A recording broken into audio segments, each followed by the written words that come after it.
dengan DI per D dikali entropi DI, di mana atribut A itu adalah atribut yang sedang dievaluasi, D itu sama dengan dataset yang dipertimbangkan, DI itu sama dengan jumlah instance dalam subset I, D itu sama dengan jumlah instance dalam dataset D.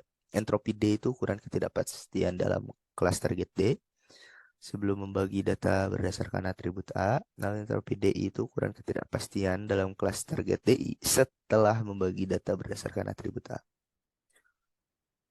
Setelah entropi dihitung, maka menghitung split information. Split information mengukur tingkat ketidakpastian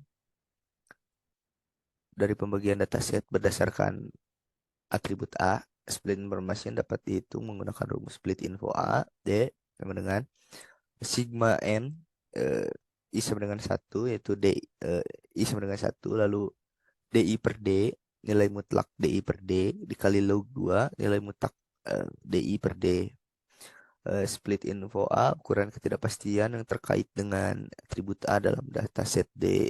D itu jumlah instance dalam subset D yang memiliki nilai atribut A sama dengan DI.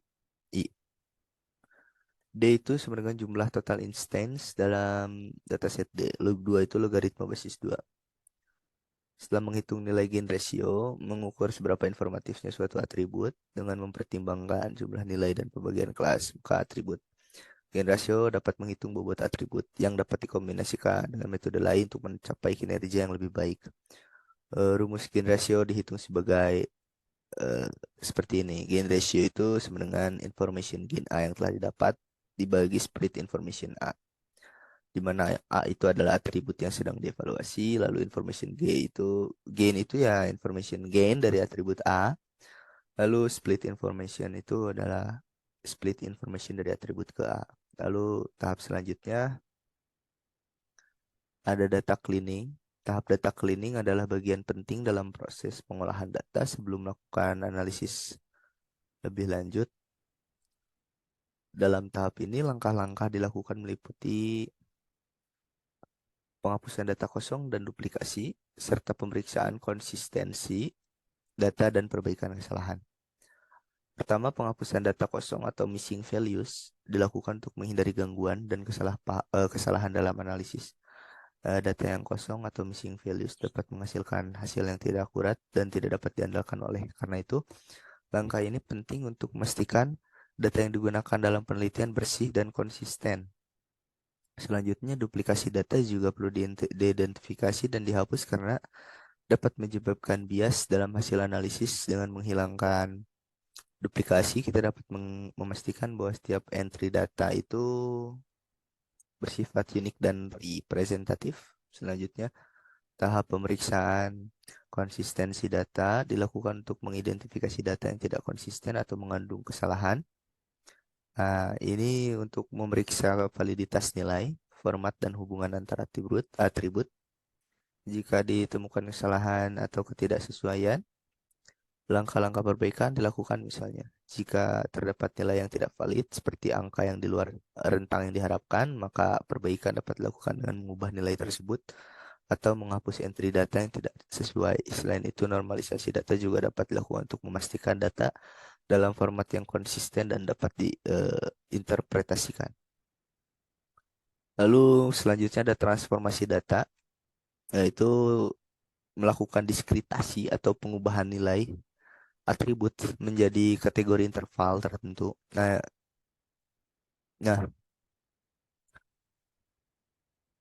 ini dilakukan agar data sesuai dengan analisis yang diharapkan dan format data yang dibutuhkan, sehingga proses data mining dilakukan tuh bisa dilakukan gitu, dapat lancar dilakukan. Lalu untuk selanjutnya ada labeling, di mana labeling dalam dataset yang telah disediakan ini belum ada label atau variable dependent yang menjadi acuan atau melatih model. Oleh karena itu, langkah selanjutnya adalah melakukan metode clustering untuk menghasilkan label atau kategori mental kesehatan. Metode clustering akan mengelompokkan data menjadi cluster-cluster berdasarkan kesamaan karakteristik. Dalam kasus ini terhadap 3 kategori mental kesehatan yang diinginkan, yaitu sehat, khawatir, dan sangat mengkhawatirkan. Lalu selanjutnya adalah menentukan data uji dan data latih. Dataset tersebut akan dibagi menjadi dua, yaitu data uji dan data latih, di mana data latih menggunakan 90% dari keseluruhan dataset, sedangkan data uji akan menggunakan 10% sisanya. Lalu selanjutnya ada KNN.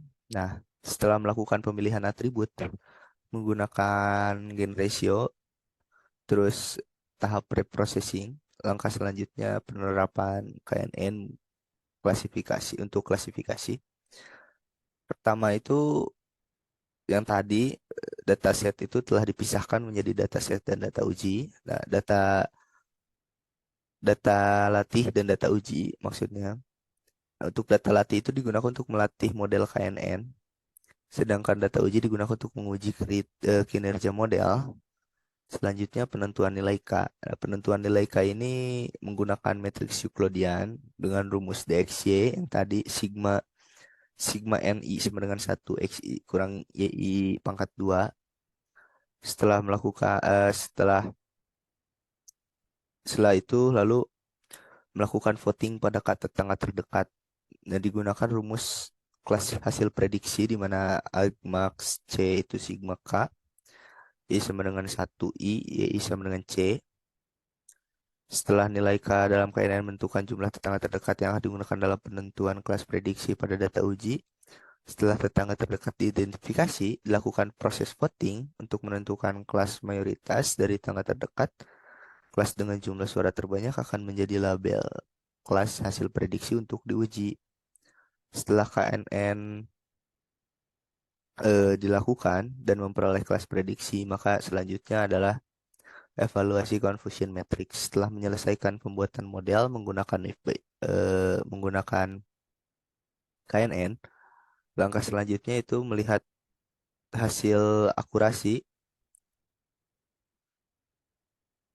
menggunakan confusion matrix. Confusion matrix adalah sebuah tabel matrix yang berisi angka yang merepresentasikan true positif, true negatif, false positif, dan false negatif. Confusion matrix digunakan untuk mengevaluasi performa model klasifikasi jika dataset hanya terdiri dari dua kelas. Salah satu kelas akan dianggap sebagai kelas positif dan yang lainnya sebagai kelas negatif. Confusion matrix menampilkan hasil prediksi model dengan membandingkan kelas aktual dengan kelas yang diprediksi oleh model. Untuk rumusnya itu akurasi sama dengan true positif ditambah true negatif dibagi true positif ditambah true negatif ditambah false positif ditambah false negatif, di mana memberikan tabel matrix pada confusion matrix memberikan informasi sebagai berikut, yaitu true positif itu adalah jumlah data yang sebenarnya positif dan diprediksi sebagai positif. Lalu true negatif itu jumlah data yang sebenarnya negatif dan diprediksi sebagai negatif. False positif itu jumlah data yang sebenarnya negatif namun diprediksi sebagai positif. Lalu false negatif itu jumlah data yang sebenarnya positif namun diprediksi sebagai negatif. Semakin tinggi nilai akurasi yang dicapai, semakin baik juga kinerja model dalam memprediksi kelas data. Mungkin sekian dari presentasi saya. Mohon maaf apabila masih banyak kekurangan. Wassalamualaikum warahmatullahi wabarakatuh.